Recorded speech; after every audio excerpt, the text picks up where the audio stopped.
morning, ladies and gentlemen. This is J.R. Moore coming to you live from deep in the mountains of the Missouri Ozarks on Friday, the 9th day of August, year of our Lord 2019, and welcome to the John Moore Show. We begin our programs with the Pledge of Allegiance, which should be done in every schoolroom every day, quite frankly. I pledge allegiance to the flag of the United States of America and to the republic for which it stands, one nation, under God, indivisible, with liberty and justice for all.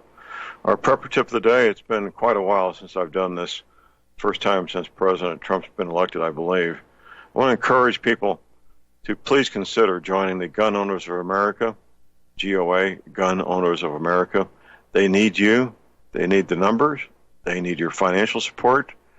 They are the best organization when it comes to pro-gun lobbying and advocating pro-gun legislation and helping defeat anti-gun legislation. Far better than the NRA, quite frankly. We have a patient waiting in the green room, my friend Tom Berryhill. Tom is a gentleman who began a quest more than half a century ago to become quite knowledgeable in anything and everything to do with radio frequency engineering, two-way radio communications, electronics. Good morning, Tom. Good morning, John. How you doing today? Well, no complaints, sir. It's just another warm, humid day here in the Midwest, as it should be. And how about yourself, sir? Same, John. Doing pretty good. Okay. Well, I'm at the ARRL, that's the Amateur Radio Relay League website, ARRL.org. That's Alpha Romeo Romeo Lima.org. And there is a convention going on right now, ARRL convention taking place in Ogden, Utah. It began yesterday and goes through tomorrow.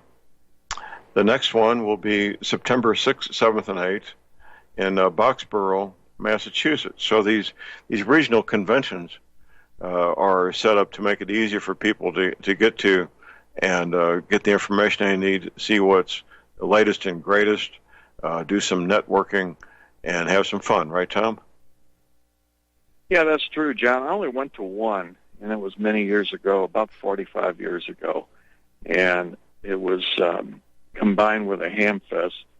And I don't remember a whole lot about it because I spent most of my time at the ham fest side of it. But it was in Charlotte, North Carolina. So they are interesting. Uh-huh. You meet a lot of people there and get a lot of helpful information. Right. Well, we have listening to us this morning men and women who are experienced ham radio operators, men and women who don't know the difference between a ham radio and a CB, and everybody in between. So the beginning point to get involved, and why, first of all, why should you get involved? Well, in the event of a crisis, whether it's a few hours due to a tornado, for example, or something longer lasting, such as the aftermath of an earthquake, you need a way to communicate. You really do. It's literally a matter of life and death to have effective two-way communications. And that's the reason why you should be interested. That's the reason why people should learn about ham radio, become a licensed ham radio operator, get the equipment, and encourage their friends and family that they may need to talk to do the same thing so that they can effectively communicate during a crisis. And when I make the statement, it could be a matter of life and death, that's not a flippant statement. That's a true statement, isn't it, Tom? It really is. And in stressful times, trying times, it's very important to have good communications. We rely so much on these cellular phone systems, and they could be turned off or damaged. If there was any kind of warfare or anything like that, you know that there would be damage to that type of equipment, and the enemy would try to take it down or shut it down or just totally disable it. And ham radio would be one of the best ways to get through under those circumstances. Well, possibly the only way to get through, quite frankly. That's very true. Because other than ham radio, you would be left with transporting messages by hand from one point A to point B, which is obviously burdensome. United States Postal Service, assuming it was still working, would get messages back and forth. Once the telephones go away, you've got ham radio and not a whole lot else. Correct? That's true. That would be about it. And a lot of people will say, well, we'll use the bubble pack walkie-talkies, FRS type walkie-talkies. That will help you for a half mile or so. That's about it. Maybe a mile at the most. Well, if you're in Kansas, and you're not in a city in Kansas, you may talk 2 or 3 miles. But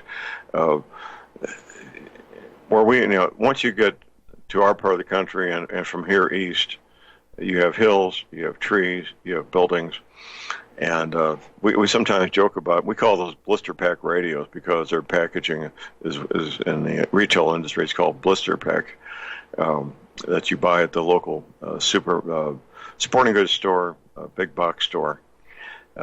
They have these very optimistic claims on the back, and with each more expensive radio, they make a greater claim. They may start out with, this radio can talk 10 miles, and the next one will say this one can talk 20 miles. Then when you pay the most you can pay for these things, it's not a whole lot of money. This radio can talk 25 or 30 miles. We joke about maybe they had some guy up in a hot air balloon talking to somebody else in a hot air balloon 25 miles away. But unless you've got those kind of almost impossible conditions to replicate, you're right, Tom. In a built-up area or a hilly area, half a mile is probably all you're going to talk. And in a flat area, you may get 2 or 3 miles. I do use those little radios when I'm traveling in a convoy, 2 or 3 vehicles, or maybe just one vehicle. And we got people going to restrooms and restaurants and separated. At a truck stop, those little radios are perfect to stay in touch with each other, make sure everybody's safe. But for anything more than that, they're pretty much not useful at all, are they, Tom? No, I consider them rather useless if you need any type of range, significant range. Forget it. Some people will talk about CB. You might have a little bit better luck with citizens band radios. But really, the best way in difficult times, I think, would be ham radio, and you could pick the frequency band that you want to operate on, depending on the range that's required. If you're just needing local communications, you'll use UHF, VHF radio equipment, and if you need regional or national coverage, you'll use HF equipment, and that will give you everything that you would need. John, we always talk about this every Friday, and I always try to focus on the HF type of radio systems because that will allow you to talk across town, across the state, or an entire region. You could talk over several states, crystal clear, no problem at all, with very little power, by the way. It doesn't take a whole lot of power to do this. Well, here's a couple more regional conventions coming up. I mentioned, first of all, the Rocky Mountain in New England. The next one would be Central Division. That would be in Milwaukee, the 27th and 28th of September. And the Dakota Division, one day only, in West Fargo, North Dakota. That's September 28th. So the ARRL is doing everything they can to make these conventions a regional event where people can not have to travel hundreds and hundreds of miles, maybe just 100 or 200 miles to get to a convention, meet people they would never meet otherwise, see equipment that they would never see otherwise other than on a glowing screen called a computer, and learn some great information, possibly find some bargains. There's almost always going to be a ham fest associated with these things, aren't there, Tom? Well, there is, and even if there isn't a ham fest, you're going to meet people there that are well-connected, and the word kind of gets around. There's discussions going on, and people are always looking for equipment, and they'll just make mention of what they're interested in, and somebody there will either have that or know somebody that has something like that for sale, and put those two people together. It happens all the time. It does. It does. If you got a question or comment about emergency communications, just give us a call at 800-313-9443. Something we haven't mentioned in a while, Tom, that I think bears mentioning frequently, and that's the subject of HTs and purchasing HTs. Handy-talkies, what civilians call, non-ham radio operators call walkie-talkies. Handy-talkies. It's a very, once you understand what I'm saying, it's a very serious decision for the following reason. If you're buying handy-talkies and intend to have several people, 2 or 3 or 6 or 10 people, using handy-talkies in your group, your team, the wise thing to do is to have the team make a decision as a team as to which specific brand and model of handy-talkie the team's going to get for the following reason: compatibility of batteries, compatibility of antennas, compatibility of holsters, compatibility of charging systems, compatibility of speaker mics. Otherwise, you may end up with 10 people with 10 different radios, and none of them have interchangeable batteries or interchangeable chargers or anything else. That's a logistical nightmare, isn't it, Tom? Really is, and it happens quite a bit. You have all these various ham operators getting together, and everybody has different types of equipment. There's not a lot of standard battery packs in that operate between the various radios. There are some of these lithium-ion batteries, and you can buy battery holders for some of these HTs, John, that are set up to accept AA batteries, and in that case, you can get rechargeable batteries that will fit in there. But the case itself doesn't plug on any other radio, so it's always a mess when you're trying to figure out how to make something be compatible with all these different brands of radios. It is really best to standardize on one particular type. It is. And I've been working with groups for 25 years that do exactly that. There was a scene at one of my favorite TV shows, the TV series titled Jericho. There was a scene in there where they had at least 15 handy-talkies all in chargers on a table, 15 different handy-talkies in 15 different chargers set up on a table. And I don't believe there's any comment in the storyline about it other than the graphic representation there. But anything you can do to simplify the logistics for your team is just a smart thing to do. And I recall also in James Wesley Rawls' novel that he wrote, his first one, they standardized on vehicles, a type of vehicle, that being Ford, mid to late 1960s Fords with V8 engines and standard transmissions.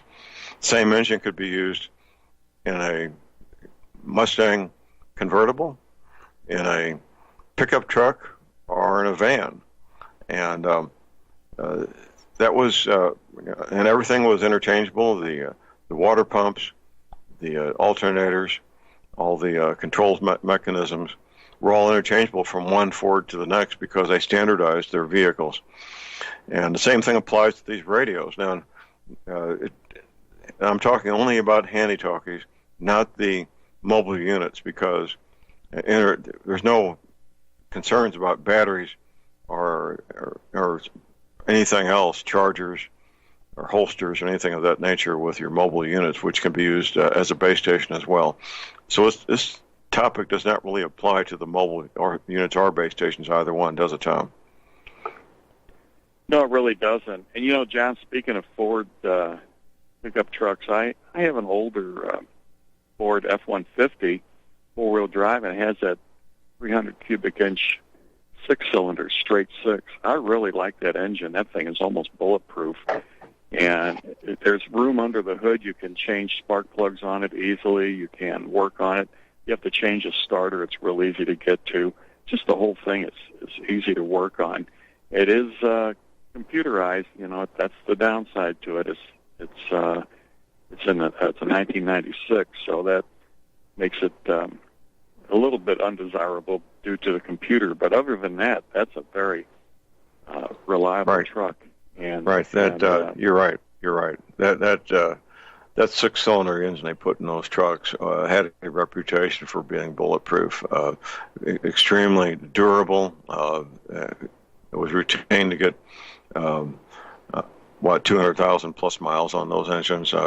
Another friend of mine had one of those. He was in the business of he was a tree cutter and put it to hard use for years and years and years.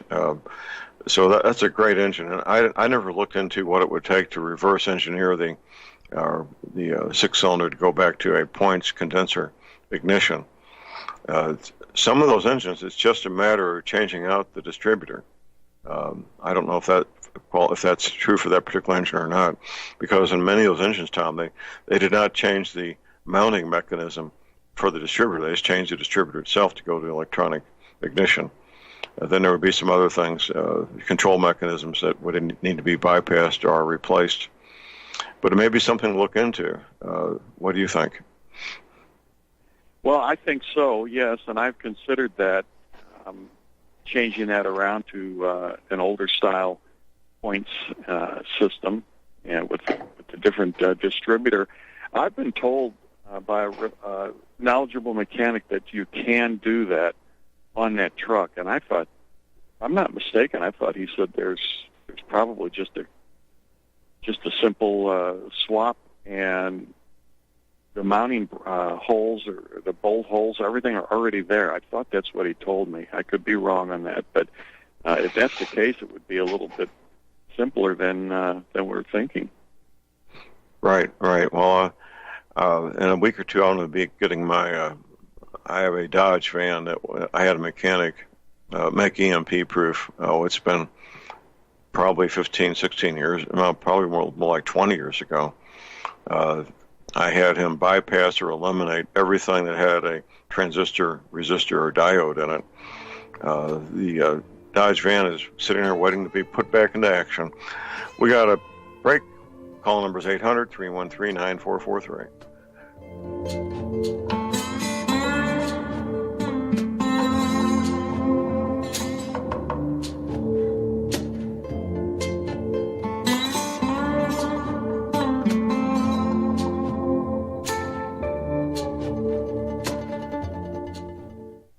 It's happening, ladies and gentlemen. We here at RBN are working with Front Sight Firearms Training Institute to bring our audience the best in combat, tactical, and defensive firearms training. Whether you're a private citizen who is new to firearms, or you have a concealed weapon permit and want a level of training that surpasses what you've received from your local gun range, Front Sight provides priceless education and skills taught by seasoned law enforcement, military, and private citizen instructors to levels that far exceed law enforcement and military standard. With nearly 1 million responsible citizens trained from every town, city, and state from across the United States, Front Sight has bolstered the Patriot movement to a whole new level. Contact Dan Sutterfield by phone at 573-762-2356 or 573-465-2356, or shoot him an email at domedan, DOMEDAN, at hotmail.com. This is a limited time opportunity. Don't miss it.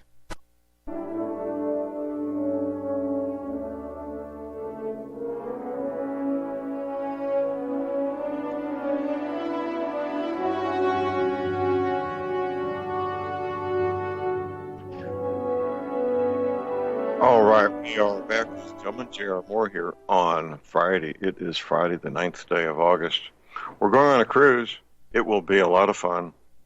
Leon Green will be with us. I'm not sure yet about Sam Andrews. We're hoping that his wife's vacation schedule will open up. We'll be leaving Port Canaveral on Saturday, the 9th of February. We'll be out at sea on Valentine's Day. This is the largest cruise ship that there is. This Harmony of the Seas, as far as what's currently on the Harmony of the Seas. That's it. Get the details there at my website at thelibertyman.com. If you don't have internet access, Betsy Murphy will mail you a nice full-color brochure. Betsy's telephone number, she's our cruise director, 636-530-9502. I say again, 636-530-9502. This is Friday, and we talk about emergency survival communications the first hour. We do that every Friday. Our goal is to alert people as to why they should be involved with ham radio, how to get themselves involved, and make it so it's easy and non-intimidating, and encourage people to get started. Right, Tom? That's right, John. Absolutely correct. And it's really not that hard to get started. You can do some online tests. There's various websites that have ham radio information and online testing, so you can actually take a test that would be similar to what you would take when you're really going before the volunteer examiners to get the license. So you can practice for a while and learn that way. If you want study materials, they're readily available online. It's easier than ever before. I really think anybody could do it with just a few, maybe 2, 3, 4 weeks of study, and at the most, I think most people would be able to pass the technician license, and they'd be on the air. Yes. And I'm sitting here thinking to myself, yeah, Barry Hill, you're making it sound so easy. I'm not that smart. You don't need to be that smart. We have 8-year-old boys and girls routinely passing their ham radio license tests. This is not a big deal. People make it a big deal, and they're concerned and have fear about something they don't need to be concerned or fearful about. Right, Tom? That's really true. Back in the old days when I got started, you had to go, well, the first test was given by a volunteer examiner. You found somebody that would give you the code test. They'd test you for 5 words a minute, Morse code, and then you took I think it was 25 questions. That was the novice class license, and that doesn't exist anymore. They eliminated that stage, and it was only good for 1 year. You had 1 year to get your code speed up fast enough to pass the general class, or you were out. I think the technician class in those days also had a 5-word, I think it was 5 words per minute. So you could become a technician class, and but you still had to learn code, and they've eliminated all of that, and the tests themselves are somewhat easier. They've reduced the technical requirements because the equipment is so reliable nowadays, and it's all plug and play for the most part. It's much easier to get everything set up. You don't have to worry about some of the technical requirements like we did in years past. So it is easier than ever before to get started with this, and I think anybody can do it. The 8-year-old kids are doing it, like you said, John, and they study a little bit for a few weeks, a little bit every night for a few weeks, and the next thing you know, they're taking their test. And you don't have to go to the FCC anymore. Like I said, the novice class years ago was given by a volunteer, but nowadays you take all the tests by volunteer examiners. It's usually your local radio club. Your ham radio club will have testing sessions, and it'll be people that you already know because you've gone to some of these club meetings and gotten to know them, and they administer the test, and they do all that work. In the old days, we had to, once you got past your novice license, you had to go to the federal building, the closest federal building, and that's where they gave the test, and these examiners. Now that's intimidating. It was especially now with the security apparatus. Back then, you didn't have to go through a metal detector, did you, Tom? No metal detectors. There wasn't anything like that at all.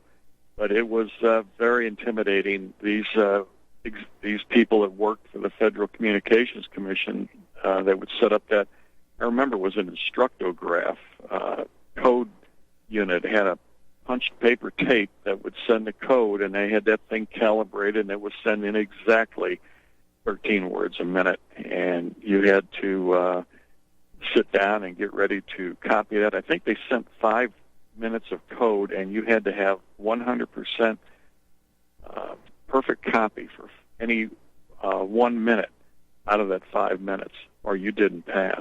And then once you pass that, and these men, there was no women. These men had no sense of humor, did they?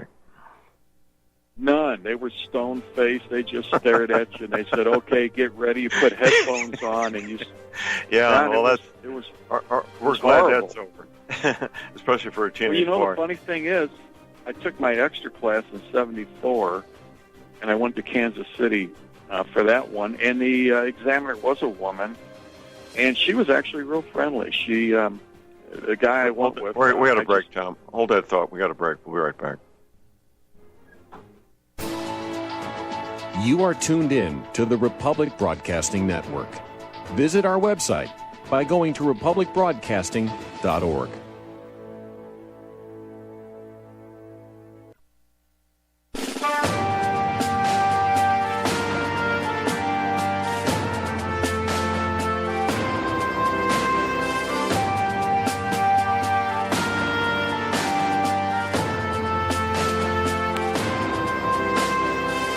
All right, we're back, ladies and gentlemen. J.R. Moore here on Friday, the 9th of August. My website is thelibertyman.com. That's thelibertyman.com. Now, smartphone compatible, thanks to the diligent work of my webmaster, Tim Spencer. That was quite a challenge. New things, let's see. I'm going to scroll down. We've got some new images posted here. And let's see. Where are all those images? New coastlines in the media. It's pretty far down on the left side, very near the bottom. New images posted. The list just keeps growing. There's 3, 6, 9, 12. We're way past 2 dozen. And now we're up to 53 images. It's not 53 different movies and TV shows because some of them have multiple images. But this is a challenge. If you locate an image of continents with different coastlines, new coastlines, give me the screen capture, and you get your choice of any of my 6 DVDs as a thank you. The most recent one comes from a Netflix presentation titled Another Life, and then the one also posted yesterday from the History Channel, Ancient Aliens series. So it's a fun project. We sometimes call it predictive programming. The powers that be have some kind of compulsion to warn us about what's coming. And Rick Wiles with the True News. I don't know if anybody's told Rick yet, but he has a large following among conservatives and Christians. The opening segment of his show, I'm not sure we even got that posted here. It should be. I'll have to talk to Tim about that. It shows a spinning globe. It's a see-through globe, very stylized, but it's clearly missing parts of continents. Very unusual. It doesn't look like we got Rick Wiles on there. We need to do that. I'll talk to Tim about that. Also, my website, of course, you'll find energy clinics for sale. If you've got arthritis pain, it's not going to fix itself. You know the over-the-counter and prescription pain meds are bad for your liver and kidneys. You do know that, right? Energy Cleaner is good for your liver and kidneys and good for every organ in your body. The Energy Cleaner will help the arthritis pain, joint pain, back pain. You'll sleep as good as a small child every night, like I do. All that for only $285, shipping included, the mattress pads that go with it. They do vary in price according to the mattress pad you get. Oh, I do see we got True News that is listed on there. So many things. And keep in mind, I offer a 90-day money-back guarantee on Energy Cleaner. How about that? So you can get the Energy Cleaner and mattress pad right there at my website using PayPal, MasterCard, Visa. You can call my toll-free line 24 hours a day. Here it is, 800-592-9543. I say again, 800-592-9543. We're talking about emergency survival communications with Tom Berryhill. Tom, it's very gracious of you to donate an hour of your Friday morning every week to help people get ready. And I know my attitude is I'm getting my community ready. I'm hoping to create a safe haven for my daughter and her family. And if the community is safe, that helps make my family safe. And I think, Tom, you've got somewhat of a similar attitude, don't you, sir? I really do, John, and had the equipment for years, have it set up. And I, of course, I've been a ham operator for 52 years now, so I have some skills built up over those years on how to operate this equipment. But I think everybody could come up to speed pretty quick if they started now and don't wait till the need is immediate. Learn while you have the luxury of time, and take your time and work your way through it. Get the equipment set up, learn the on-the-air procedures, and I think you'll be all set and ready to go. And I really feel, John, that the most important thing to do is get set up with HF radio equipment so you can talk not only across town but across the state or several states or the whole country if need be. And that same equipment will double as a shortwave receiver. You'll be able to listen to shortwave broadcasts and see what's going on in various parts of the world under very difficult situations. If we ever got into a period of war, which could happen, of course, and we would have the communications required. I don't know what you say about this, John, but there's a good chance that the federal government would try to shut down ham radio usage, but there's so many pieces of equipment out there floating around. I don't think they could shut it down, and the way things are nowadays, I don't think any of the hams would stop using it. What do you think? Well, I know personally I would be mostly monitoring. I would not be talking. I would be monitoring and listening. And they can't detect people that are just listening. The detection equipment only goes for transmissions. In that case, I would work with whoever I wanted to talk to do a short, encrypted message, no more than 5 seconds long, at a predetermined time, predetermined frequency. A 5 second transmission is highly unlikely to be intercepted, especially if you do random times of day as opposed to the same time every day. You can say with an encrypted message, you can put out a coded message that covers the basics pretty quickly. 5 seconds may not sound like much, but if you just got to get a quick alert or a message to somebody, that would do it. So that would be how I would be operating, Tom. I'd be mostly listening. Yeah, and that's the best way to do it. You will gain a lot of information just by listening to what others are talking about, and also commercial broadcasts, things like that. You gather a lot of information that way. And, John, there's radio equipment that I don't know if it's legal for the ham operators to do this. It could be. I'm not sure. I know some of them are experimenting with it, but it's called ALE, or Automatic Link Establishment. And a lot of the military-type backpack radios have this function. And what it does is it rapidly goes through frequencies that they would typically use for their communications, and it finds the one that works the best. And then the radios all lock onto that, and they're set up and ready to go. So you have some predetermined frequencies, and you can use it any time, day or night, and it will transmit. And the radios listen to these various frequencies, and they're waiting, and they're muted. Everything's muted until that signal comes through that links everything together. And then I guess it depends on a piece of equipment, but it may beep or give you some sort of a notification that there's somebody trying to reach you. So it's really a fascinating way to communicate, because it opens up a lot of possibilities for what we're talking about here. Right, some trying times where you need to have communications quickly. If you have a regular schedule where you're going to check a certain frequency at a certain time, I mean, that frequency may have faded out. That particular band might not be working too good because of the sunspot cycle, the time of day, atmospheric conditions, and things like that.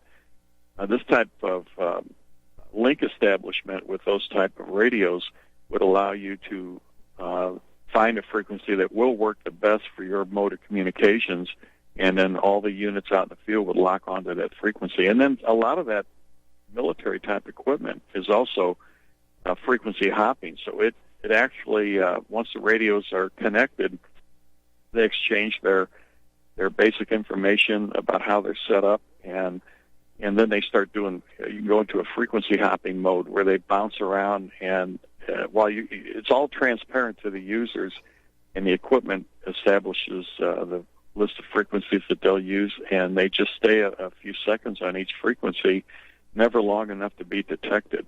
And then you can have reliable communications that way. There we go. We got a caller on hold here. We got Ty in Texas. Good morning, Ty. Good morning, gentlemen. May we talk antennas for a moment? Absolutely. Go for it. Great. So this would be sort of a two-part that I think, Tom, you could definitely handle. Antenna recommendation and design for mobile, there's not so much a design, right? Maybe just more of a recommendation for a brand. But for home unit, recommendation for what type. In other words, you got the type of antenna that you just string out the window and put up in a tree, and then of course you have the more traditional-looking metal, aluminum style of antennas that are either vertical or horizontal. So I'd like your opinion on where you recommend going with that, especially for the home unit. Okay, well, it depends on the frequency band. Depends on how far you wish to communicate.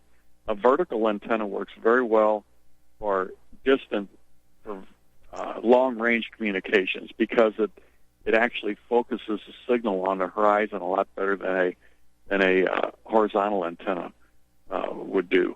Now, you can use horizontal antennas for very close-in communications, and what happens is that you don't even have to have the antenna that high off the ground. In some cases, you can have the antenna almost laying on the ground, like a half-wave dipole. But what happens in this case is the signal goes straight up, and then it's bounced back down, maybe several hundred miles away, 200 miles, something like that, and it will then bounce back and forth several times and give you some very reliable coverage in that regional area. So a horizontal antenna works very well on the HF bands, and that, to tell you the truth, is what I've used for years. I don't have any special types of towers or anything like that. I have wire antennas that are strung up through trees and so on. I'm kind of a casual operator. I'm not looking to do DX operations, which is international, long-range, things like that. I've done plenty of that, even with simple setups, such as what I have, but I am interested in just talking several hundred miles, 1,000 miles, things like that. I don't care too much about the international transmissions or anything. I feel the same way. Yeah, and I'm more interested in like what we talk about here, preparedness, things like that, and I'll use the equipment for that purpose. And in that case, I would just use a wire strung up through a tree. I have a slingshot rigged up on a piece of wood with a handle on it that you can hold, and it's got a fishing reel, a Zebco fishing reel on it with monofilament line, and I just take a lug nut and I tie a piece of surveyor's tape on there, this orange tape so you can find it, and I tie that lug nut onto that fishing line and use a slingshot to shoot it up into a tree. And you can find that because of the orange tape on it, and then I tie the antenna wire onto that and pull that back up over the tree and back down to the antenna tuner or antenna coupler.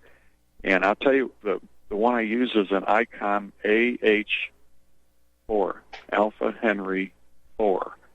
And that is an automatic antenna tuner that works with some of the ICOM equipment that I have, and it will tune that wire to the exact frequency that you're operating on. And it's all automatic. It does it very quickly, and it takes all the work out of it. So that's a good way to go. And you only need an antenna at least 23 feet long. So a wire 23 feet long will work just perfectly fine with that tuner and that ICOM equipment. You can have a wire longer. I did have a loop antenna up at one time that was 800 feet long, and that worked quite well. But I found that just 50 to 100 feet of wire strung up through the trees and connected to that AH4 antenna tuner, automatic tuner, works really good for the type of work that I do. Beautiful. You kept hitting the questions as they were coming in my head. You kept just reading my mind and answering my questions. On the mobile unit, now, do you have I'll a tell brand you you recommend? What was that question, Ty? I'm sorry, I didn't mean to cut you off, Tom. You go ahead, sir. Okay, well, I wanted to mention that ICOM AH4 can also be used with an 8-foot, like a CB type of whip antenna, just an 8-foot stainless steel whip antenna on with a spring for the base, so that you don't have to worry about hitting trees or anything, hanging branches and so on. And that type of antenna can also be tuned by that ICOM tuner, and you can use that with any of their mobile radios, and it will give you the same function, even with that short antenna in a pickup truck or a car. So that is a very nice piece of equipment and easy to implement, and it'll do the job. If you had a base setup with some wires strung up through a tree, and when you do this, you'll also get the advantages of horizontal and vertical polarization, because you have the antenna going up vertically and maybe slanted a little bit, and then you'll have some of it strung up through the tree or several trees in a horizontal fashion, and that will give you the best of both. And then if you had then a similar piece of equipment in a vehicle with that 8-foot or 8.5-foot whip antenna tuned by that same type of antenna tuner, automatic tuner, you would have reliable, very reliable communications between that vehicle and that fixed base station over hundreds of miles. You would have no problems at all talking anytime, day or night. I would think most of the time you would want to use a 40-meter band. At nighttime, you might have to stop the vehicle and add a little bit of length to that whip antenna. You could have some sort of a large alligator-type clip and clip onto the end of it and stretch another piece of wire out to a tree to give you a little bit more length, which you would need because you would want to operate then on the 75-meter band. And if you strung the wire out long enough, you could even operate that thing on the 160-meter band. I've done it, and it works quite well. So at nighttime, you would have to have a longer antenna so you could use those lower frequencies. But otherwise, during daylight hours, you'd be doing most of your work on the 40-meter band, and it would cover entire regional area. You're in Texas, and I'm in Missouri, and Ty, we would be able to talk to each other if one of us was in a car. In some cases, both of us were in a car. You could easily do that. You could talk from Texas to Missouri without any difficulties at all. Incredible. That's incredible. You're just a gold mine of information, sir. Thank you so much for taking my call. Okay, thank you, Thank Ty. you for calling. Yep. We've got a break coming up here shortly, Tom. Boy, this hour is just flying by, isn't it? Yeah, it is, John. And I wanted to, before I forget, I wanted to mention I had an email from one of your listeners. Well, and he's we'll mention it after the break, sir. We got a break. We'll be right back.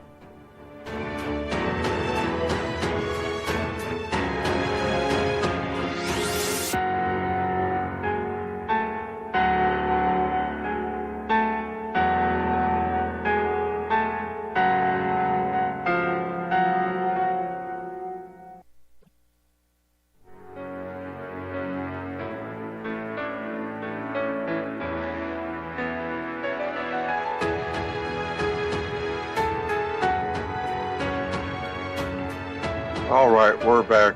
We're back, ladies and gentlemen. Tom, you were about to tell us a little story there before the break.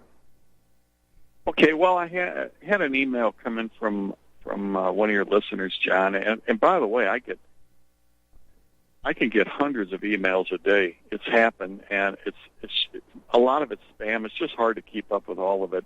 But I thought I would answer this on the air. This gentleman is interested in propane tanks for backup generators. We've talked about this before, and John, you've used the same approach where you use a propane power generator or diesel power, whatever fuel source, it doesn't matter, but you use your generator to charge batteries. And so he was interested in how to find a propane tank. And this gentleman's in Canada. I don't know how it goes in Canada, and I'm just kind of going on what I did in the past. I haven't purchased a propane tank in many years, but typically in these areas, it's always the general rule of thumb has been the propane tank is about $1 per gallon. So if you have a 500-gallon tank, you're going to pay about $500 for it. Do you find that in your area, John? Pretty much. And people are glad to get whatever they can get for them because there's really not that much demand for them.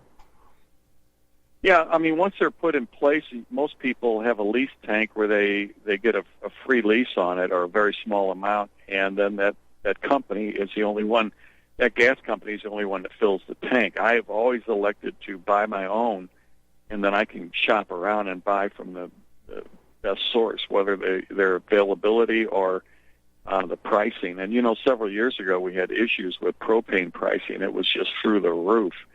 And I was being especially careful. In that time, I was using a lot of wood. I can use wood or propane in my house. And so I was burning a lot of wood and just using the propane as backup at nighttime.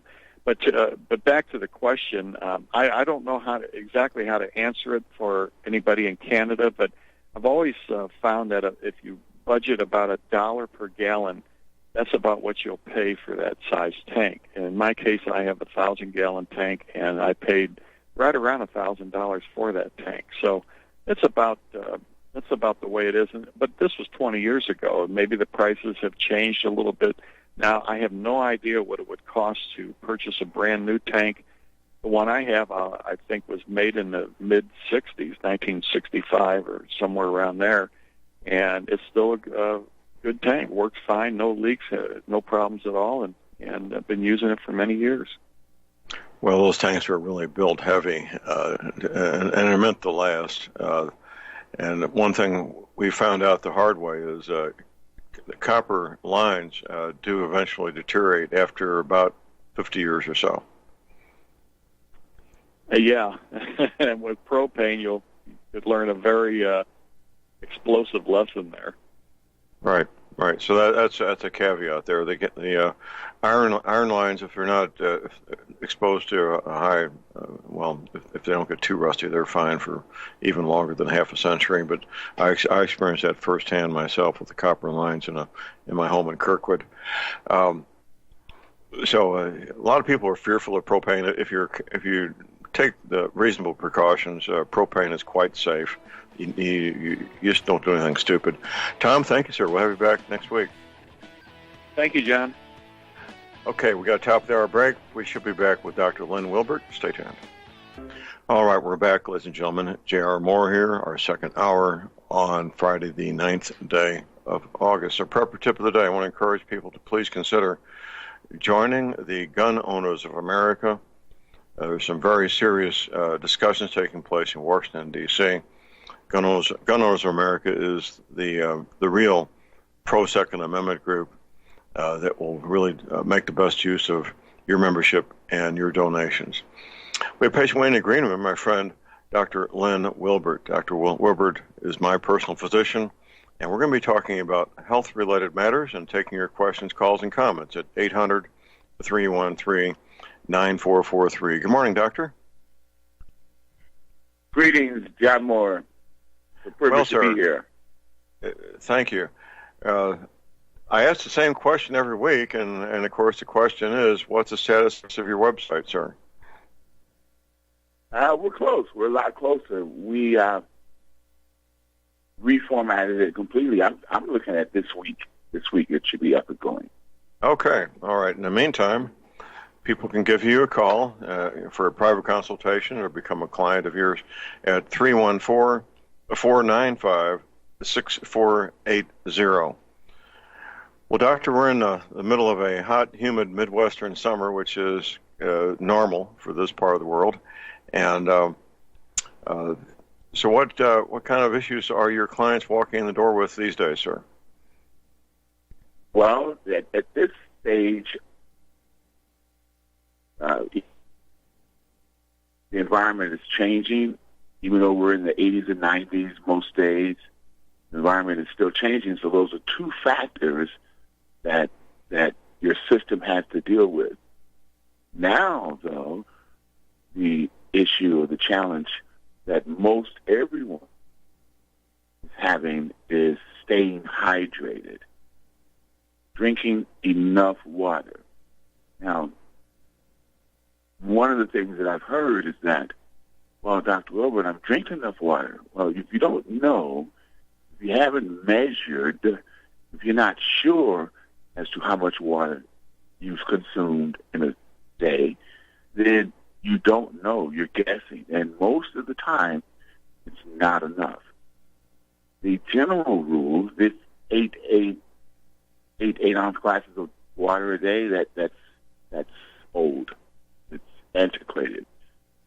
The general rule, and especially this time of year, is to drink half your body weight in ounces of water.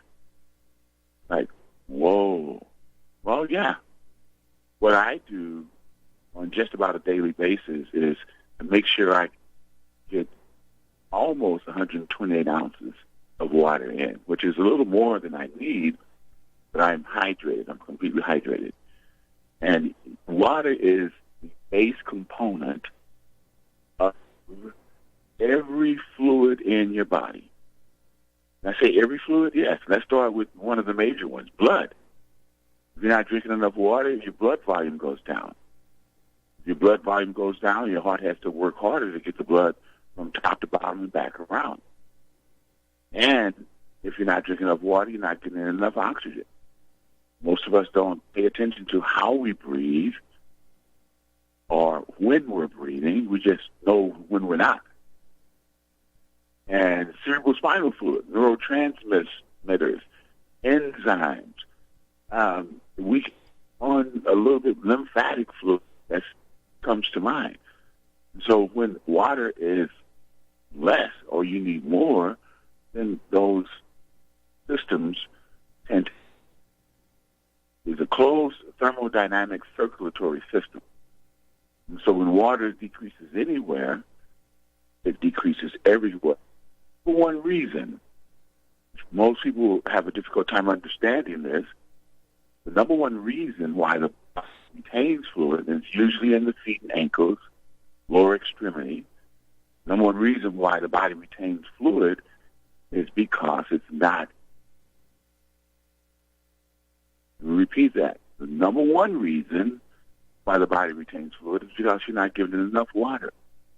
So the adrenals are going to not regulate the water. It's going to pool at the base of your body, lower extremities. That means the heart has to work harder to get the blood back up into the lungs. So you're putting additional stress on the system in addition to the elevated temperatures. I mentioned the father of stress, a 1900 medical physician in England, Hans Selye. I think he was Austrian, though. Hans Selye, and that's one of the 10 stressors on his list is adaptation to extreme. Now, but Dr. Wilbur, I drink more water, I'll be going to the bathroom more. Well, means your kidneys and your adrenals and your liver are working efficiently. And that'll soon change. But if it happens in the beginning, just hang in there. You may have to camp outside next to the bathroom or something like that for a week or so, but your body is acclimated. The adrenals sit on top of the kidneys. The kidneys regulate fluid, and the adrenals regulate fluid.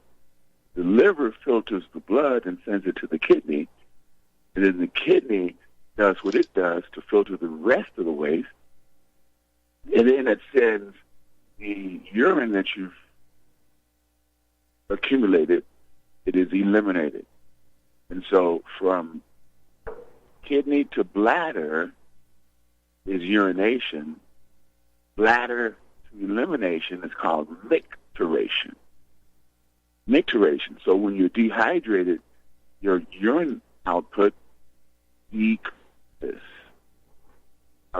The adrenals that sit on top of the kidneys, they are fluid regulators. So they said, hey, we're not going to get enough fluid, so we may as well keep what we got. Now, the number two reason is a direct effect from taking medications. They'll tell you that usually there's some, especially when it comes to regulating blood pressure, they'll oftentimes give you a diuretic to make sure that the water leaves and to make sure that your heart doesn't have to work as hard, because that's one of the issues that will create elevated blood pressure.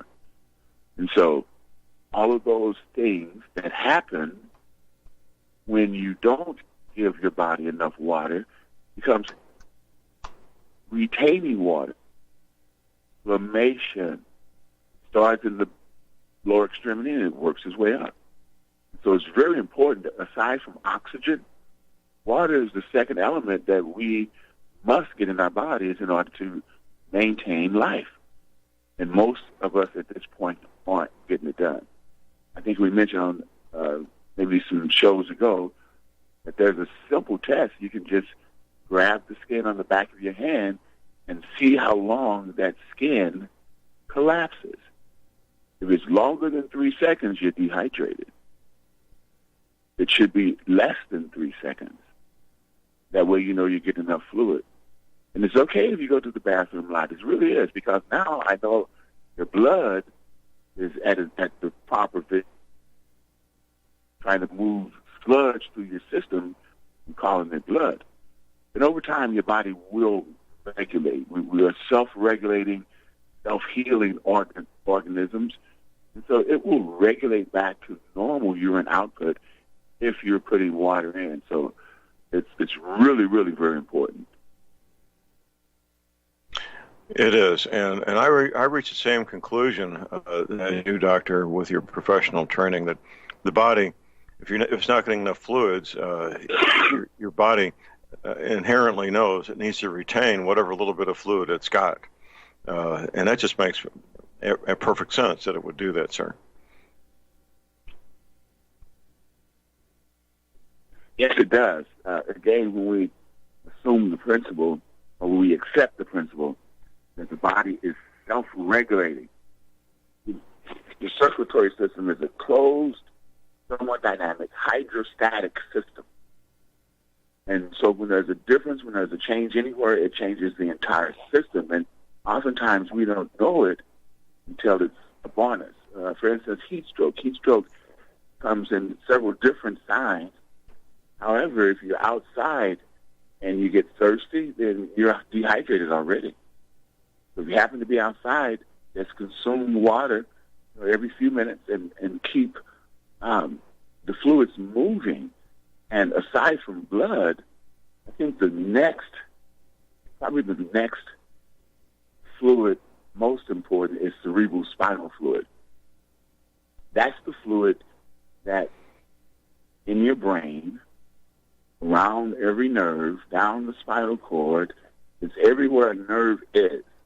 And the purpose of cerebral spinal fluid is to transmit the nerve signal from body to brain and brain to body. So if you have decreased cerebral spinal fluid, you have decreased spontaneity of the transfer of signal. And again, it's not noticeable until it becomes noticeable. And by that time, you have a few issues. One of the things that they do when a person is, they have to be taken to the emergency room or they have some kind of physical challenge, one of the first things they do is put them on a saline IV solution to make sure that the hydrostatic components of water in and outside the cell, make sure that they're normal. It's one of the first things they do, and so it's obviously important for a number of reasons. You can really, what's the saying? If you're stranded on a deserted island, would you choose food or water? Well, choose water. Choose water. Water that you can drink, potable water. Because you can always find something to eat. Bugs, green stuff. There's always something to eat on a deserted island, but you must have potable water because you can't live as long without water as you can without food. It tells you a little bit about how important it is. And another factor, too, I just thought about, when you don't drink enough water, there's a component of oxygen associated with water, H2O. So that means your oxygen level goes down. It goes down. And then an extension of that an extension of that, since you're not putting that oxygen molecule, that single oxygen molecule in the bloodstream, and you don't have to digest water. It goes straight to the bloodstream. You drink it, it goes straight to the bloodstream. And so since you're not putting in enough of that single molecule of oxygen, you are actually creating more free radicals. Now, free radicals are unpaired electrons. Electrons travel in pairs, so a free radical electron, it'll roam around the system looking for a mate. And since you didn't put that molecule of oxygen in, which can give up its electron for the free radical increases its search for a paired and unpaired electron. When it does that, it damages the cell membrane.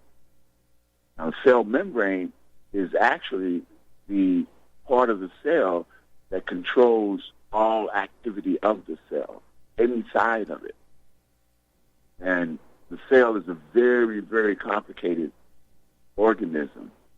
And so when the free radical attaches the membrane of the cell, it damages the cell, leaves the cell membrane in a weakened and susceptible to any condition as a result. So now you're creating more free radicals, decreasing fluid all over the place, and you wonder why you don't feel so good. Water is really, really very important, very important. Well, it's not optional, and this may be a good time for us to slam down on Gatorade a little bit. What do you think, Doctor? Oh, my goodness. Gatorade is probably one of the least products on the planet for a person to consume. It's not good. It's not good. When they were developing Gatorade, they looked at the components of perspiration. They tried to duplicate that and put it back in water so that you can put your electrolytes back in that way. No, the Gatorade is not it. If you're going to drink water, your way is good. Put in a little sea salt to make sure you're getting the minerals and electrolytes. The Gatorade, they sell a lot, but yeah, they sell a lot of pharmaceuticals too. I would recommend Gatorade for anyone. What I've said a few times in the past, Doctor, is if I was king, I would make Gatorade illegal. Yeah. I was doing that. It is that bad. It really is that bad. It quite frankly, it's not a flippant statement. It really should be illegal. But the FDA guidelines allow them to sell this stuff to the public, and it's promoted. They have a massive publicity campaign involving professional sports teams, and you see it on the sidelines of all the football games and other sports. You have to admit they're very clever in their marketing, aren't they? That's exactly what it is. Marketing. Depending on the extent of them to believe just about anything. For instance, the pharmaceutical marketing plan. They have individuals that are taking medications, looking at the commercial, going to the doctor, and they become part-time drug representatives. They say, "Doctor, I saw on TV that this drug helps this condition. Do you think this drug is right for me?" And the doctor, he won't say no most of the time. He'll say, "Well, let's consider it, and I may even have a few samples that I have for you." And he'll get samples, and you'll take it, and you'll come back and he'll write a prescription for you. That's called marketing and sales. And most of the time, the doctors don't know the extent of medication and what it does and all of that. That's usually sold to them by the marketing representatives. They show up at the doctor's office, at the hospitals, and they court the administration, they court the the receptionist. Hold that thought, Doctor. The nurse. Hold that thought. We've got a break. We'll be right back after the break. Right.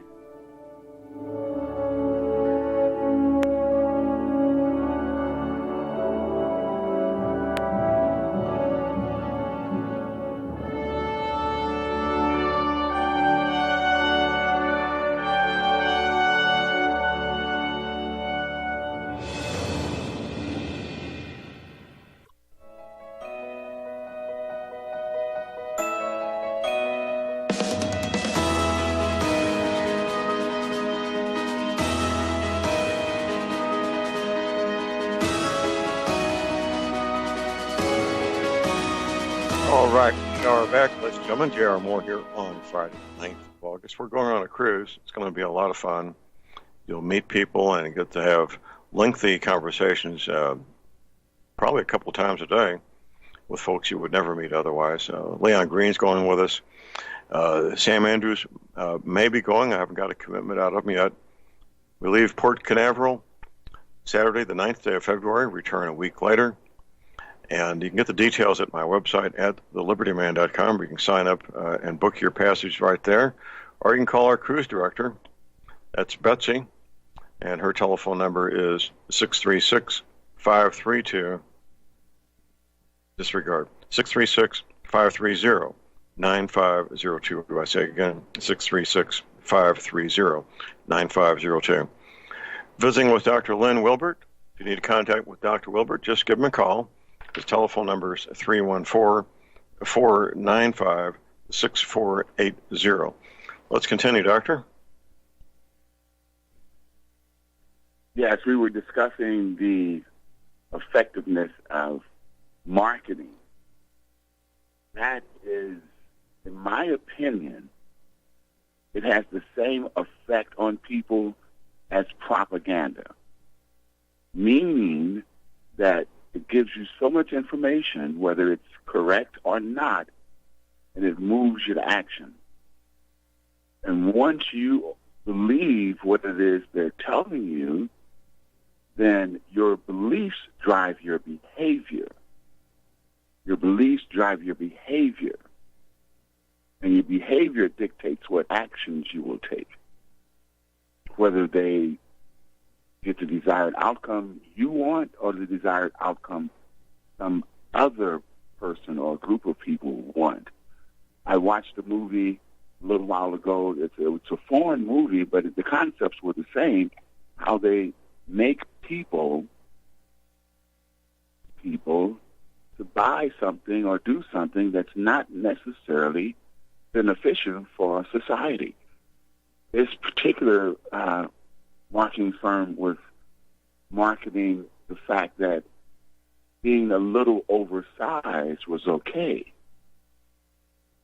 Well, really it's not. Really it's not, because, and if you don't believe me, just a little simple experiment would work. Get 2 1-gallon jugs, put one in one hand, one in the other, and walk up 10 steps, and then walk back down. And notice the difference in your physiology.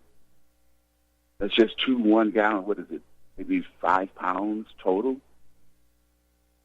An extra 5 to 10 pounds causes every system in your body to work.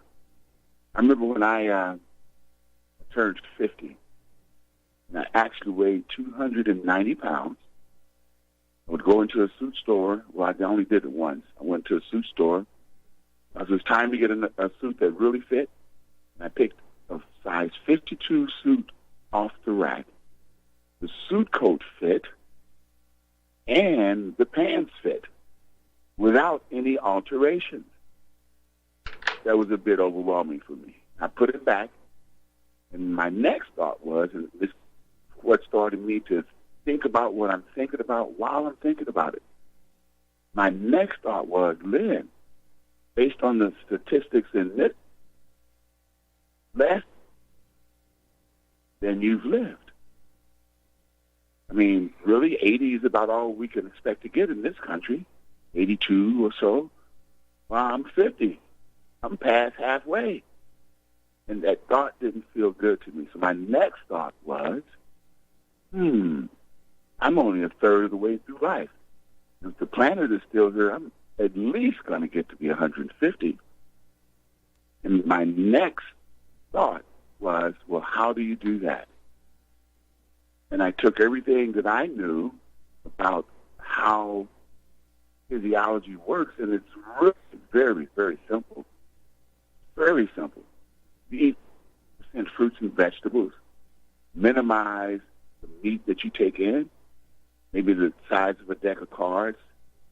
That's all you can handle physiologically. And then you eat breakfast, lunch, and dinner with healthy snacks in between, and you amp up your metabolism. And you start burning the fuel. The fat storage is just merely fuel. It's fuel. When you put a refined carbohydrate in your mouth, a pasta or a spaghetti or a piece of bread or a biscuit, what the body does, it recognizes that as a low energy, a high energy output, but low energy to metabolize it. Here's what I mean. If you took a half a piece of bread, doesn't matter what bread it is, white bread, whole wheat, and you just put it in your mouth and didn't do anything to it, didn't chew it, just let it sit there for a couple of minutes. In those couple of few minutes, the bread will be broken down to a substance to where you don't have to chew it, so you can just swallow it. It goes right to the stomach. Well, what that tells me is... Hold that thought, Doctor. Hold that thought. We got a break. We'll be right back. We'll be right back. Stay tuned, everybody.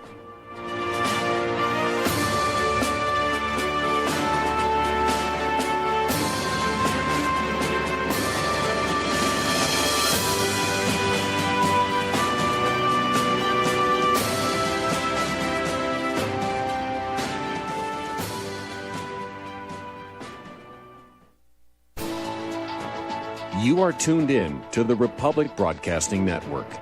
Visit our website by going to republicbroadcasting.org.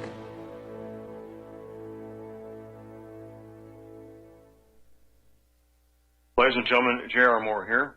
We have a special promotion going on at Republic Broadcasting. This is a fundraiser for Republic Broadcasting involving the Energy Cleaner.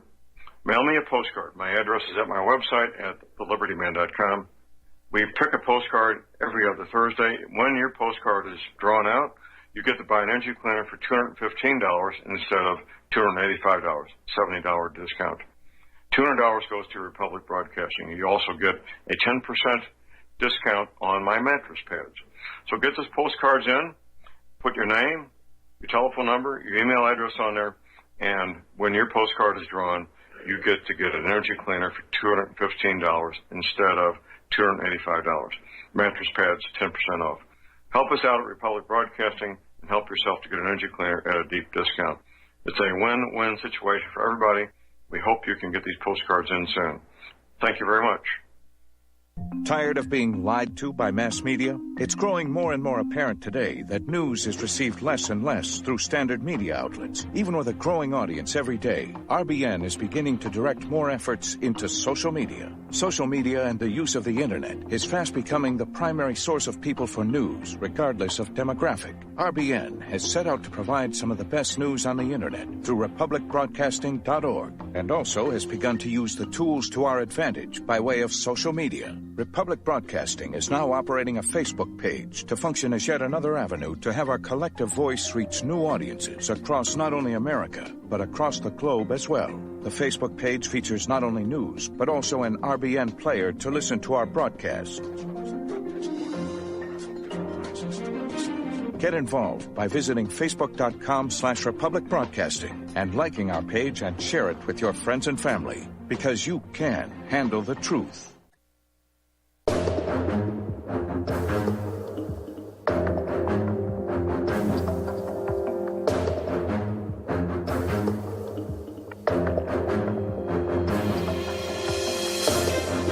All right, we are back, ladies and gentlemen. We're back. J.R. Moore here on Friday, the 9th of August. I'm helping some folks sell a parcel of land down in Arkansas, 40 acres with a cave large enough, well, Probably a couple hundred people could fit in there easily with some space left over. It's a massive cave. There's some beautiful photographs and details at my website at thelibertyman.com. If you look for a parcel of land with a very large cave, this thing goes back 1.4 miles. From the photographs, you could build a small home and probably several small homes inside this thing if a person wanted to. So that's interesting. You need to check that out. Also on my website, of course, if you've got arthritis pain, joint pain, back pain, if you want to sleep as good as you did as a small child, you need an energy cleaner. I work with several healthcare professionals that incorporate the energy cleaner into their practice. One medical doctor up in Chicago, he offers to buy back the energy cleaner from any patient of his that gets an energy cleaner and it doesn't work out for him. Personally, I offer a 90-day money-back guarantee to everybody who buys one from me. That's what I believe in. Very few healthcare professionals will offer a money-back guarantee on anything they do. They can't do that. They'd be out of business. But I do, and I'm not fearful of doing so. I stand behind this product, and if you want to check it out, just go to my website at thelibertyman.com, read up on it, check out the factory-made mattress pads. You can place your order using PayPal. The reason PayPal is so secure is you do not give up your credit card information. That's as secure as it gets. You can also place your order by calling my toll-free hour line 24 hours a day. Here it is, 800-592-9543. I say again, 800-592-9543. Visiting with Dr. Lynn Wilbert. If you've got a question or comment, anything to do with health, that's what the topic is. Give us a call at 800-313-9443. If you don't want to discuss your health matters in front of 10,000 people, just give the doctor a call. His telephone is 314-495-6480. Doctor, the break kind of cut you off there. Let's continue where you left off, sir. All righty. We were discussing, in fact, I'm going to talk about digestion of protein and carbohydrates in the same sentence or same paragraph.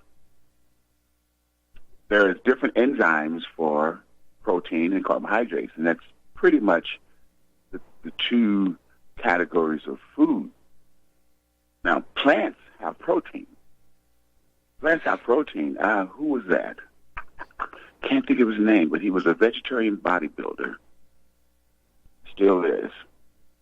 But most people think you need to eat meat to get protein, and that's just simply not true. You don't need meat. Meat is just what you want. You can get the same amount of protein from a bowl of collard greens or kale greens.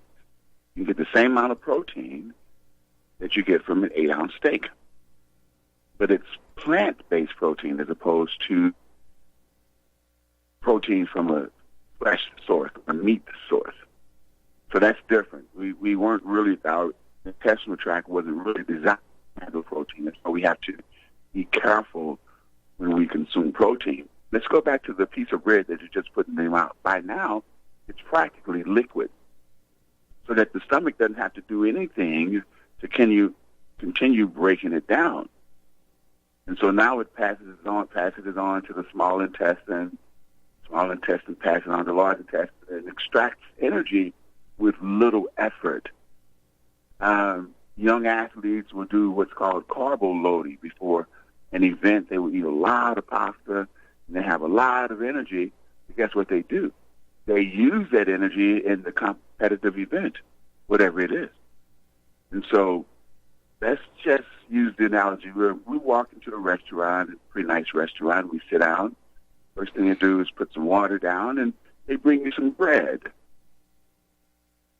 And so here you are waiting for your food, and you're eating bread and drinking water. You put a piece of bread in a dish and pour some water on it and see what happens. It expands. That's right. It expands so that by the time you get your food, you ordered, but you're not.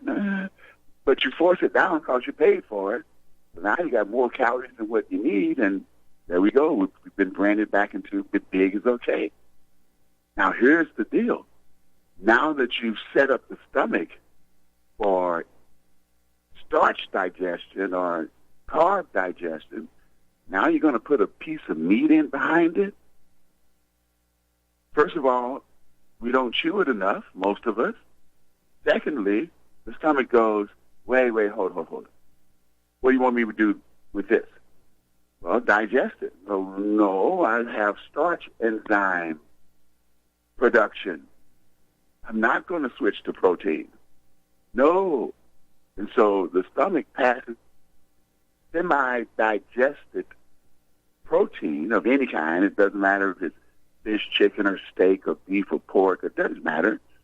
It's undigested, semi-digested protein that the stomach passes to the small intestine. Small intestines say, excuse me, you on vacation? You took a break or what? What am I going to do with this? Can't send it back. So I'm just going to pass it on to the large intestine. The large intestine is absolutely convinced that the stomach and everybody else upstream, they're on vacation. Because now you have this undigested protein in the colon, and I heard the number the other day, I don't remember, we have a very long colon. Now this protein has to get pushed through the colon, semi-digested, and it's moving really very slow. It's kind of called bloating. And so now it makes its way through a third of it. Now you're finished eating, and it's halfway through. It's not going to make it out. Not going to make it out. And so now you have undigested, fermented, putrefied, acid-producing meat in your colon. And since it's acid, your body deals with acid with an itis. So now you have colitis. And then you go in for a colonoscopy, and the doctor says, oh, you have a couple of polyps. Let's take those out while we're here.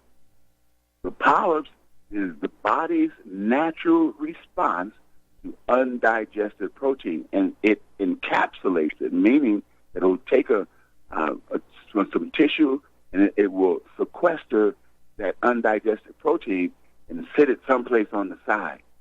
Well, if it stays there a little longer, remember I said itis turns into infection. Advanced infection is called cancer. That's why colon cancer is still up high on the list of why people pass from this planet.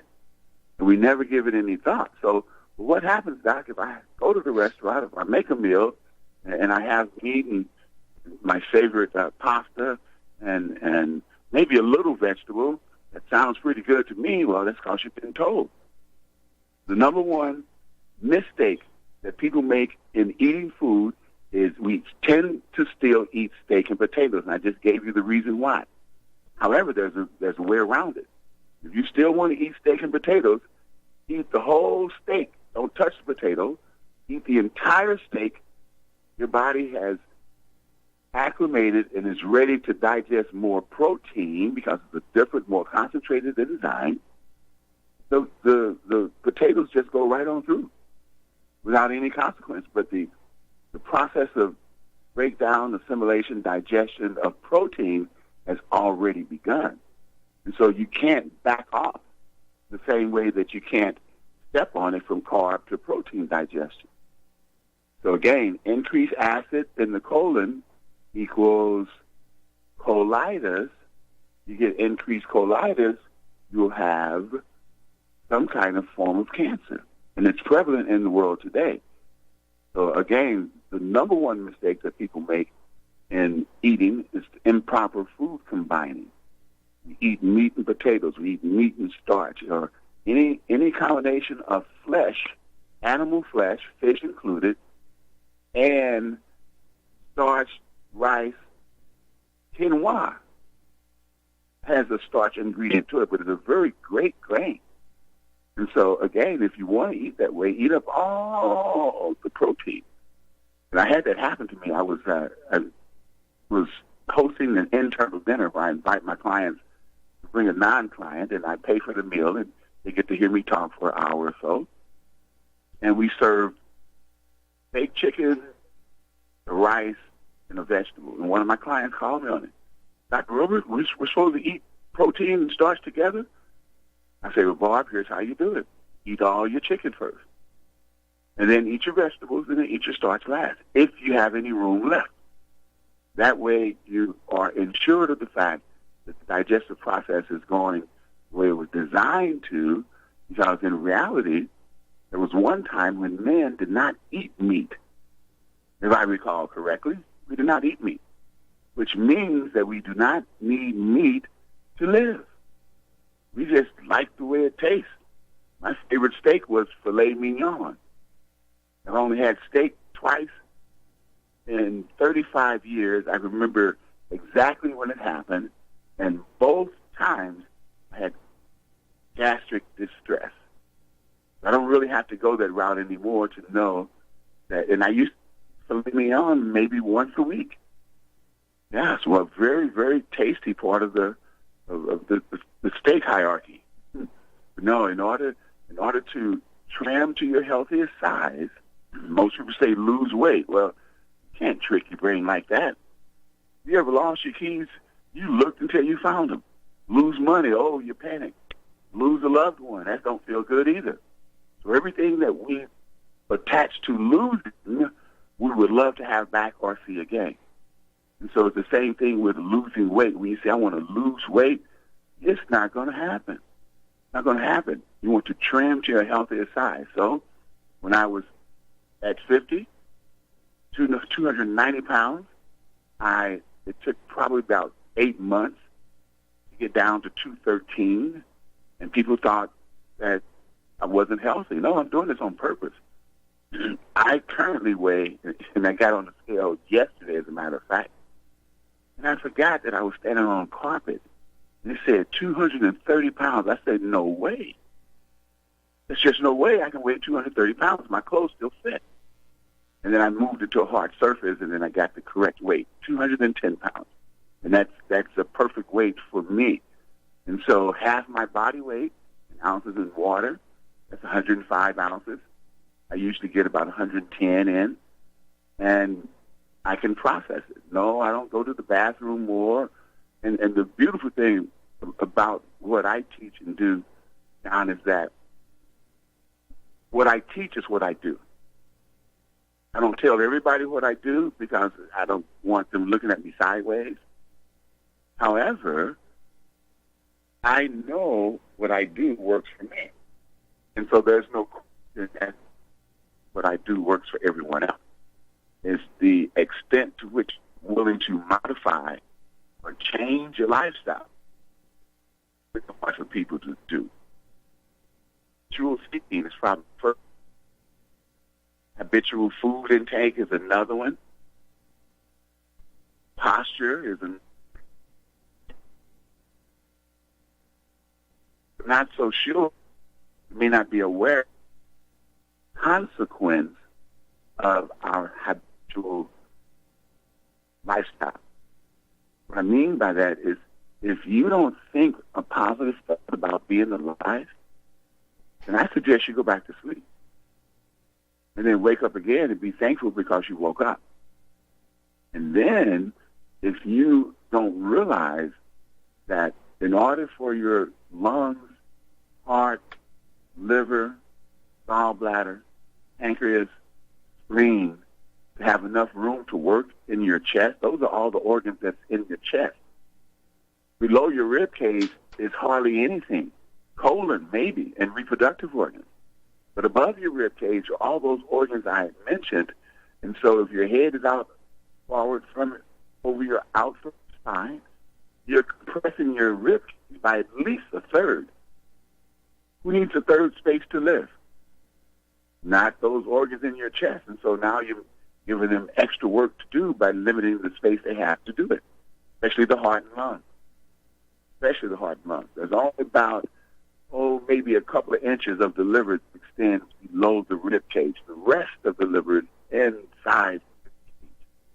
Wow. So it's important that several times a day we pay attention to our posture and we stand as erect as we can. It'll feel uncomfortable for a while if you're a mobile device user. These young people, I'm telling you, it's going to be something happening in the next 10 years because everybody's walking around looking at their mobile device. They're not holding it up at eye level. They're looking down at it. They're looking down. So at the top of your neck is your brain stem. There's no such thing as being a little bit brain dead. You're just speeding up brain death. You're encroaching on the brain stem at the base of your skull. And I haven't seen the Google News feed yet, but Google mentioned that it's showing up as, they call them horns. The body is starting to put calcium at the base of your skull, right on top of your brain stem in order to stabilize the instability at the top of your neck. And these are young people. So I don't know what's going to happen, but they're compromising their posture. They're compromising the signal going from the body to the brain, which is more important. It's more important that the signal going from the body to the brain is correct. So if you're tense all the time and you're looking down and your shoulders are holding hands with your ears and you find it difficult to think straight, well, you're compromising your brain stem. Yes, you're doing it a little bit, but for lack of a better analogy, it's like being a little pregnant. Either you are or you're not. Either you're with child or you're not with child. It's not a little bit. You can't get a little upset. Either you did or you didn't. See, little is a judgment term. It's a judgment term. And if we use our judgment brain, we've forgotten the fact that most of us are not qualified to be judges, so why judge? Because you're really judging yourself when you do that. And so and then you talk about changing not only from, there it is. There's our last break. We're in on P&A. After the break, we'll be right back.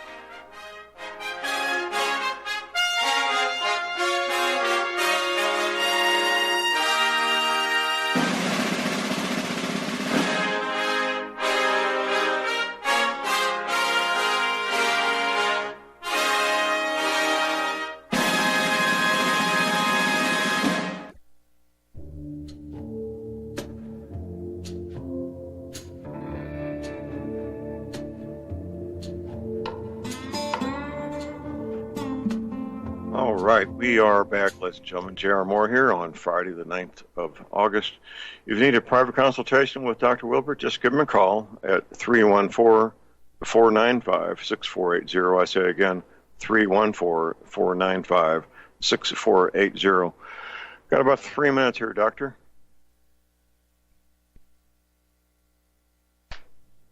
All right, JR. I think I can sum it up in 3 minutes. Okay. Probably the second most important that you consciously do is put food in. And we mentioned food combining and the importance of eating 75% fruits and vegetables, 25% other things if you choose it. I would eliminate cow's milk, goat's milk, almond milk, acceptable.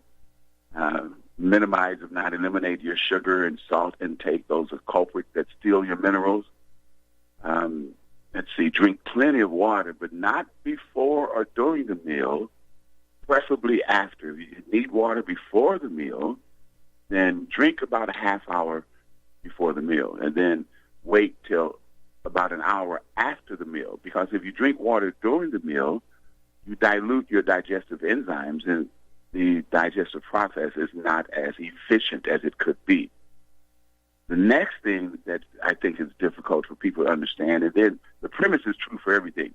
Whatever it is you do to your body, since we started off as one cell big, then we developed into over 100 trillion cells. Well, those cells still maintain instantaneous communication. And so whatever it is we do affects every cell every time, and the effect is either moving you toward healing or not. With that being said, there's positive mental attitude, PMA. We as humans are the only creatures that can choose to have a thought, feeling, and emotion that's contrary to nature. Animals, despite popular opinion and belief, they don't have emotions. They respond innately to energy, the energy of the emotion. And so if you realize that, wow, I just had a thought that didn't make me feel so good, now I'm weak in the knees, well, it's your choice to change it. And so once again, every cell is affected by every thought you have. And if it's not a positive thought, it is a less than positive thought. See, I embrace the term word picture. Negative, unless I'm doing math, doesn't sound good to me. So I don't use the word negative. I use less than positive. Anger, sadness, upset, you just any of those emotions that tend to make you run, take you to a sympathetic physiological pattern, and you're running inside your head, and you wonder why your blood pressure's not coming down. It's because you're wasting energy. You're worrying about, in fact, the biggest misuse of your imagination is worry, because most of that stuff never happens. And so when we pay attention to our thoughts, and again, contrary to popular opinion and belief, we think we have multiple thoughts at a time. That's not true. We have one thought at a time. They may come in rapid succession, depending on how fast a thinker you are, but we only have one thought. So we can control one thought if we knew the reason why. And the reason why is either you're moving toward your maximum optimal wellness, which you're thinking, or you're moving away from your maximum optimal wellness. Thank you, last Doctor. thought. Go ahead. That's it. Okay. Acid thinking. Thinking is acid. Acid 24/7. You have itis everywhere. Thank you, Doctor. Have you back next Friday. That's it for the day. That's it for the week. Get your medical supplies, your energy cleaner, your essential oils now while you can, your firearms and ammunition. Never ever give up your guns. Please do a fun, safe, productive day and weekend. And God bless America.